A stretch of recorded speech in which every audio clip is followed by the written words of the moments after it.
Minggu ini kita umat Islam diingatkan kepada satu peristiwa besar yang pernah terjadi dalam sejarah perkembangan Islam, yaitu peristiwa diturunkannya kitab suci Al-Quran, atau yang populer dengan peristiwa Nuzulul Quran.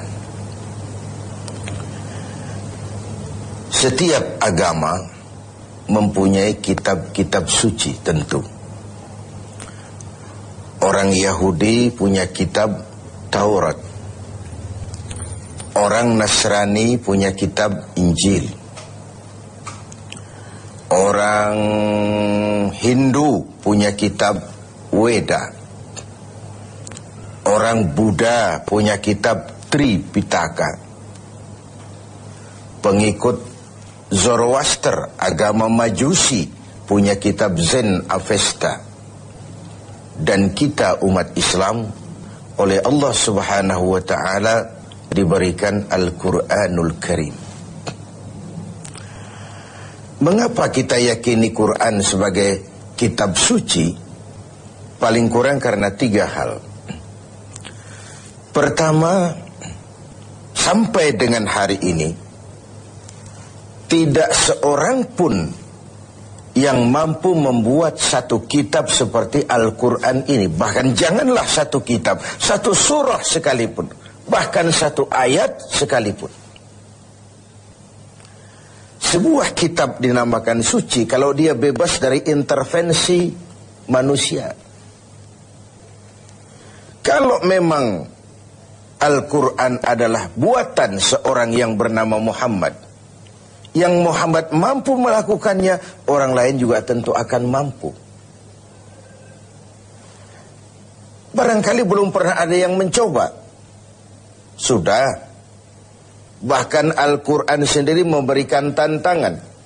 Wa in kuntum fi raibim mimma nazzalna ala abdina fa'tu bi suratin min misli. Jikalau kamu ragu terhadap Al-Quran yang kami turunkan kepada hamba kami Muhammad, kalian anggap itu bikinan Muhammad saja, coba kau buat satu surah saja semacam Al-Quran ini. Tak mampu kamu sendiri, wada'u syuhada'akum, ajak teman-teman kamu secara bersama-sama, buat satu surah saja semacam Al-Quran ini. Pernah ada yang mencoba membuat satu surah dengan gaya bahasa surah Al-Fil. Al-Fil wa mal-fil wa ma adraka mal-fil lahu khurtumun tawil wa lahu zail. Gajah, apakah gajah itu? Tahukah kamu apa itu gajah? Dia punya belalai dan dia punya ekor yang panjang. Kalimatnya sudah berbentuk syair, tapi isi jauh panggang dari api. Karena yang namanya gajah, tidak perlu turun surah seperti itu pun orang ngerti kalau gajah mesti punya belalai dan mesti punya ekor. Jadi isi jauh panggang dari api. Surah semacam Al-Fil tadi dibuat oleh Musailamah Al-Kadzab. Dan masyarakat Quraisy memang kaya sekali dengan penyair, dengan pujangga, dengan sastrawan. Sehingga tiap tahun di pasar namanya Ukaz dipertandingkan syair-syair yang hebat-hebat itu. Pemenangnya digantungkan syairnya di dinding Ka'bah. Sudah dicoba itu. Pada sisi lain kita melihat bahwa gaya bahasa hadis tidak sama dengan gaya bahasa Al-Quran.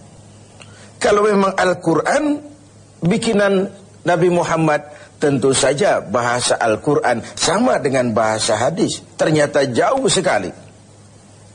Jadi Al-Quran isi dan redaksi langsung dari Allah Subhanahu wa ta'ala. Sedangkan hadis isi dari Allah, redaksi dari Nabi Muhammad sallallahu alaihi wasallam. Ini yang pertama. Yang kedua, kita yakini Quran sebagai kitab suci karena ajarannya sesuai dengan fitrah manusia. Secara logika bisa kita terima tentu. Allah pencipta manusia. Allah tahu benar batas kemampuan maksimal yang dimiliki oleh manusia. Karena itu kitab suci yang diturunkan untuk manusia tentu sesuai dengan fitrah manusia itu sendiri. Sama dengan pabrik mobil di Jepang bikin mobil namanya Toyota. Seiring dengan itu dia keluarkan buku panduan tentang mobil Toyota itu. Mobil ini namanya Toyota, kecepatan maksimal sekian ratus kilometer per jam, bahan bakarnya ini, kalau rusak memperbaikinya begini, onderdilnya ini. Karena pabriknya lah yang membuat mobil, pabriknya juga yang mengeluarkan buku petunjuk, tentu saja buku itu sesuai benar dengan mobilnya. Lalu tidak mungkin juga kita punya mobil Toyota rusak, kita perbaiki dengan buku panduan yang dikeluarkan oleh pabrik mobil Fiat misalnya. Tentu saja tidak cocok. Begitulah manusia. Jikalau dia ingin baik, jikalau dia ingin mencapai sukses dunia dan akhirat nanti, dia harus menggunakan buku petunjuk yang diturunkan oleh yang bikin manusia.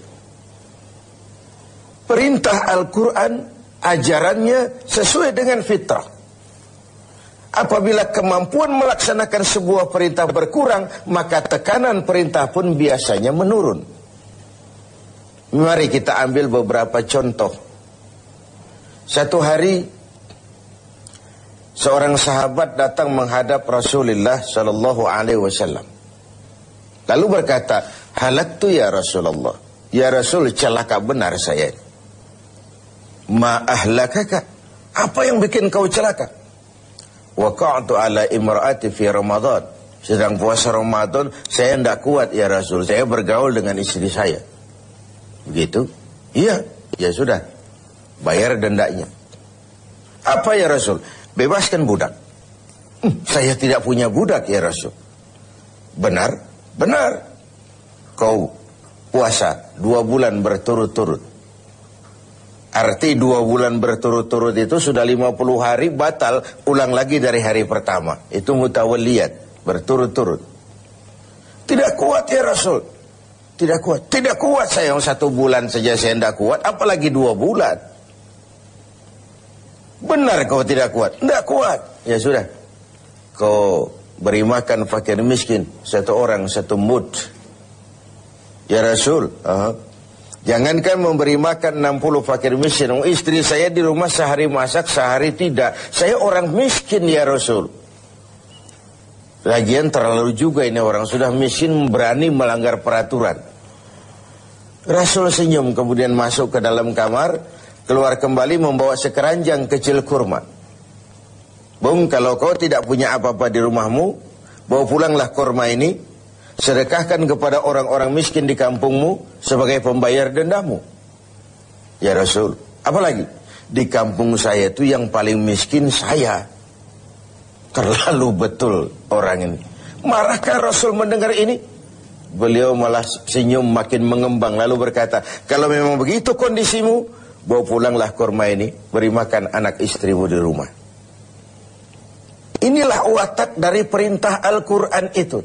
Ngono ya ngono, ning ojo koyo ngono.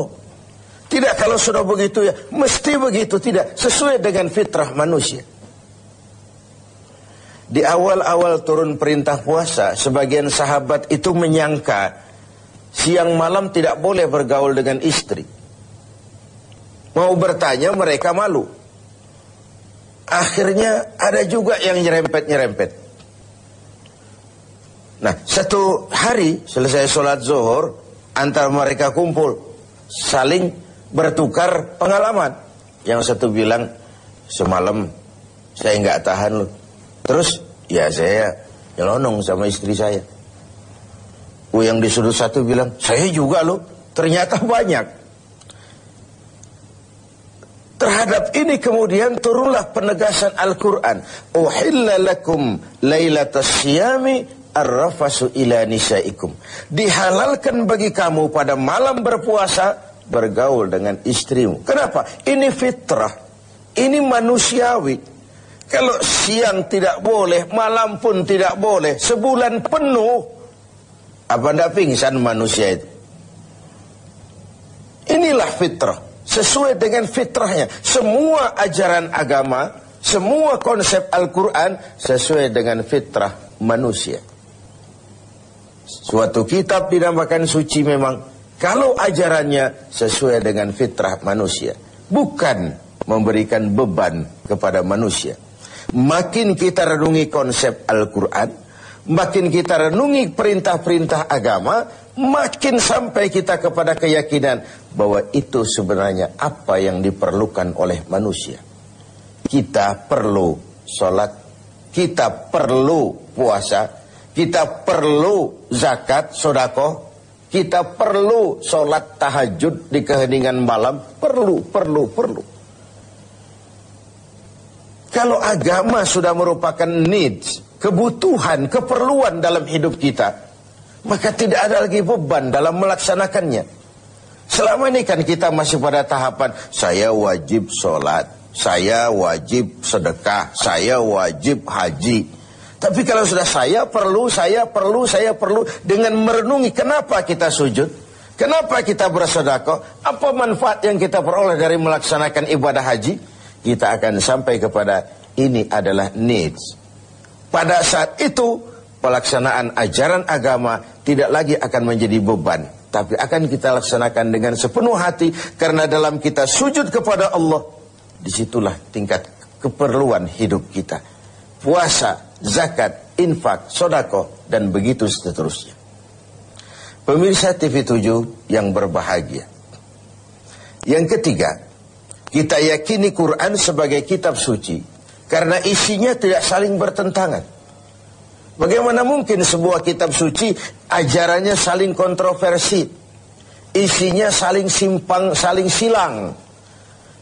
Di satu ayat dia ajarkan Tuhan Esa, di lain ayat dia ajarkan Tuhan tiga. Bagaimana kitab suci bisa saling silang seperti ini?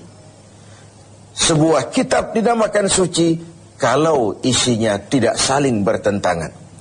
6.666 ayat, 30 juz dan 114 surah, tidak satu pun yang saling silang, tidak satu pun yang saling bertentangan. Oleh karena itu, dengan memperingati turunnya Al-Quran, mari kita banyak membacanya. Dan membaca adalah pengantar untuk bisa mengerti dan memahami. Sedangkan mengerti dan memahami adalah pengantar untuk bisa mengamalkannya dengan sebaik-baiknya. Hanya jikalau kita membaca, kita mengerti. Hanya jikalau kita mengerti, kita bisa mengamalkannya dengan sebaik-baiknya.